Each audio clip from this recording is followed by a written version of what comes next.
repente la escasez se percibe como un elemento objetivo. Es algo que hace falta que notan los seres humanos. Entonces, todos los economistas no han tenido esta visión. Eso sí lo debo reconocer porque hay un economista del siglo XVIII que ha tenido una fórmula extraordinaria. Lo voy a repetir dos veces porque es genial. Voy a decir, no se puede necesitar un bien si uno ignora su existencia. No se puede necesitar un bien si uno desconoce la existencia de este bien. Eso significa que la producción misma de elementos nuevos que se supone enriquece a la gente no hace nada más que una pobreza sin límite, ilimitada. Y aquí voy a contar una anécdota. Tengo un espíritu crítico de un campesino de Senegal. Ya estaba en una investigación de campo en África y yo quedo bloqueado en un pueblo donde solo se producía arroz, se comía arroz por la mañana, al mediodía y por la noche. Entonces había solo reservas de arroz y era el dios que producía el arroz y la lluvia. Y yo venía de una pequeña subprefectura donde se ponía a comer abejas, tomates, huevos, donde había una alimentación diversificada. Entonces yo tenía la impresión que uno estaba más rico en esta subprefectura que en este pueblo. Entonces había también pequeñas casas, pero como las aguas habían subido, nos hemos quedado 3 días en el mismo lugar. Y hay un campesino, yo estaba hablando con él, pero ¿sabes? Son pobres en la subprefectura. Y yo he dicho, ¿qué? ¿Están pobres? ¿Por qué son pobres? Allá no solo hacen arroz, hacen vanitas.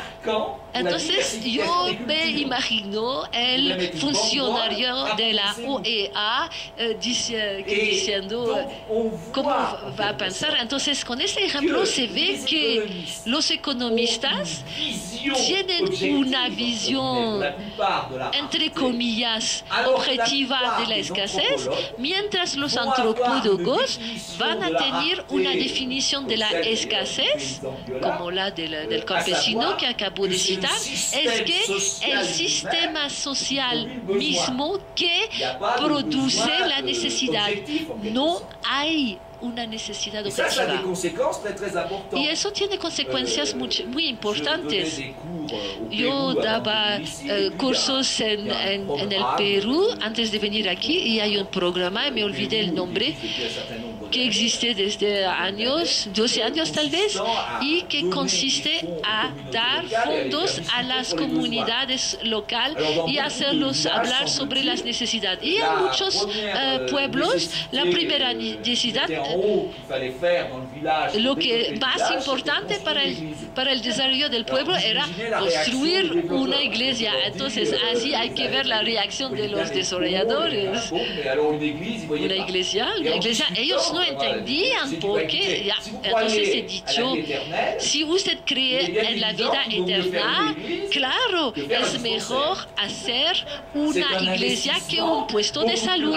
Es una inversión mucho más racional, aunque eso no corresponda a nuestros valores. Entonces eso sí es una diferencia importante entre la representación que pueden tener de cierta manera los representantes dominantes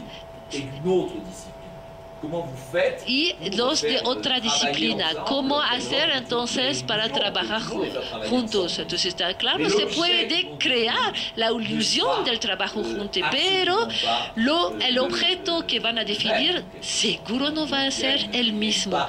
Entonces hay una parte de ilusión y la anamorfosis es algo que siempre se debe mantener en la mente porque necesariamente producimos con nuestro saber series de anamorfosis.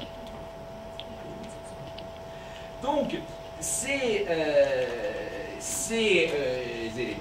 Alors, je voudrais revenir aussi sur un autre exemple. Y quisiera volver con otro ejemplo sacado de la literatura que nos puede servir para pensar de otro modo. Este texto data de 1721 y son los viajes de Gulliver. La mayoría de ustedes seguro conocen los viajes de Gulliver, pero hoy día tal vez uno no ve el lado destructor de tal texto, porque uno toma las dos primeras islas donde hay los enanos y los gigantes, pero se deja los últimos. Entonces, los dos primeros viajes son extremadamente interesantes para las ciencias sociales porque por el efecto de tener un gigante y enanos, aquí aparecen las escalas de observación. Es un texto de la relatividad de las posiciones. Pero los dos otros viajes son extraordinarios. El tercer viaje, los neoliberales deberían leer porque es una lección en contra de lo que ha pasado recientemente. Porque no debe asombrar de cierta manera. Porque Jonathan Swift es en contra de Newton. Entonces es una crítica radical de Newton. Entonces eso muestra otro modo de pensar las cosas, porque como Newton era especialista de los planetas, para la gente de la época, ellos pensaban que tenía que encabezar la banca británica, porque en esta época había una relación entre los metales preciosos y el banco. Los planetas. También ha hecho una reforma monetaria mediante toda la ciencia de Newton y fue una catástrofe que ha arruinado mucha gente, entre otros Jonathan Swift, por eso él lo critica en el tercer viaje. Entonces, este tercer viaje nos muestra un mundo gobernado por científicos. Entonces, ellos toman su compás, ellos definen, todos tienen mala vivienda, no tienen buena indumentaria porque calculan eso de manera científica. Entonces el mundo descrito está totalmente catastrófico. Y también hay una academia de 50 científicos seleccionados, son los mejores de la sociedad y hacen los proyectos más avanzados para gobernar esta isla. Entonces hay uno que ha inventado que el modo más racional de construir una casa es empezar por el techo. Entonces hacen experimentos para ver cómo funciona y para inspirarnos para el reciclaje. Hay un científico dice, no es necesario producir alimentos porque basta con reciclar excrementos. Entonces lo abastecen con excrementos, hay que quitar la saliva y el olor para rehacer alimentos. Por eso la producción agrícola disminuye. Entonces, Jonathan Swift se está burlando de un mundo gobernado por científicos. Y de cierto modo, los ingenieros economistas que nos han construido los modelos financieros que conocemos, hay que reconocer que hay cierta analogía, en mi opinión. Por eso les recomendamos leer o leer de nuevo el tercer viaje de Gulliver. Y el cuarto viaje es todavía más asombrante porque es la evolución improbable de las sociedades. Entonces, él pone pregunta una sociedad en la cual los seres más inteligentes no son los humanos, y hoy día sabemos que de ahí viene la palabra Yahoo en Internet, porque Yahoo viene en Internet y los Yahoo son de cierta manera los humanos subdesarrollados que todavía están sometidos a sus instintos. Entonces, como es inglés, Jonathan Swift, el animal más desarrollado, el más sensible, es un caballo. Pero a decir verdad, el animal con mejor criterio de inteligencia sería el chancho.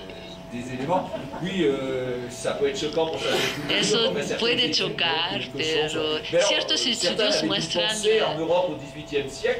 eso. En el siglo XVIII, muchos chanchos fueron matados después de un proceso en presencia de otros chanchos para mostrar a los otros chanchos lo que era el mal. Entonces hubo la ejecución de 70 chanchos en presencia de chanchos. Entonces así debe permitirnos relativizar cuando uno ve elementos de este tipo. Nuestro amigo Swift, la cuestión de la interdisciplinariedad no es negar las otras disciplinas, pero entender que estas disciplinas se constituyen sobre la base de hipótesis. Por tanto, la relación con otras disciplinas, lo que es la interdisciplinaridad para mí, debe permitir mostrar las potencialidades y los límites de las hipótesis en las distintas corrientes. Para mí eso es fundamental. No es sumar en pluri y multi, es relativizar nuestros discursos. Pero las disciplinas no solo se construyen sobre la base de lógicas de hipótesis. Una disciplina también puede cambiar sus hipótesis y al mismo tiempo permanecer la misma disciplina. ¿Cómo? Porque una disciplina también es un conjunto institucional. Es decir, alrededor de una disciplina hay cátedras, hay fondos ministerios, hay todos elementos, y la disciplina tiene que luchar para defender este conjunto de intereses. Entonces eso tampoco se debe olvidar, la dimensión institucional de cada una de las disciplinas, que hace que con el tiempo hay muchos programas, hay los clásicos, después neoclásicos, después hay los neoliberales. Siempre hay una transformación regular que tiene lugar, y el programa científico de cierta manera cambia, pero cambia porque hay que adaptarse a las lógicas de los intereses. Y esta lógica de interés, de défense de la discipline, defensa de la disciplina, est devenue aujourd'hui se volvió hoy en día muy fuerte, porque los medios han aumentado considerablemente, los intereses se han vuelto muy considerables. Y donc, ceci peut même Y amener así puede acarrear dificultades a las disciplinas y estas se quedan obligadas a revisar sus materias. Y en mi opinión es el caso de la economía hoy en día, porque por cómo se escogen hoy en día las generaciones de los nuevos economistas. Se buscan como en el Museo de Arte Moderno se escogen cuadros. Siempre me pregunté, porque a mí me interesan los cuadros. Yo pasé 15 días enseñando en Egipto y pasé 15 días con un señor, creo que un señor muy elegante a la antigua. A mí me preguntaba cómo estaba escogiendo las obras de arte. Entonces le pregunté, ¿cómo hacen en un museo para escoger las obras que si uno se compra? Y él me dice, es una catástrofe, porque solo es un argumento. Este museo ha comprado tal cuadro, tal precio, entonces tenemos que tenerlo nosotros también. Nosotros no miramos el contenido de la obra. Y yo diría que en economía es lo mismo. Solo se dice, el señor tal, fundador de tal, ha publicado en tal revista, entonces tenemos que tener a este señor. Y a veces ni se lee el artículo. Entonces la preselección se hace como un cuadro. Él tiene una fuerte cotización, entonces se tiene que escogerlo. Yo pienso que en lo que va de las pinturas, de los cuadros, entonces se llenan los museos.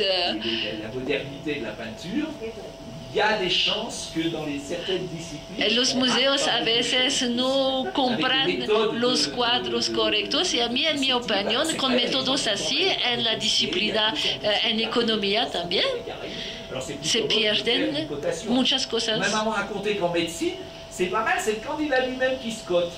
Y me han dicho que hasta en medicina el candidato mismo hace su propia cotización. Todo está previsto en el sistema mismo. Por tanto, con la homogeneidad lingüística que está teniendo lugar, uno ve a escala del planeta la exclusión de muchos corrientes que no pueden expresarse, y particularmente en lo que va de la economía. Lo que era interesante antes es que había fenómenos de pirámide de las edades. Entonces, cuando había bolsas donde habían reclutado 25, 30 años antes, entonces estaban ya viejos, pero era pero había la oportunidad de contratar a gente que estaban un poquito originales. Entonces, lo que veo en Europa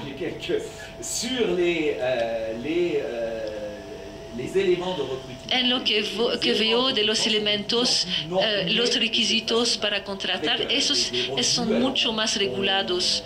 Hay revistas. Por ejemplo, el caso francés. Casi no hay colecciones de libros, pero se puede encontrar, tal vez hay presiones de algunas personas.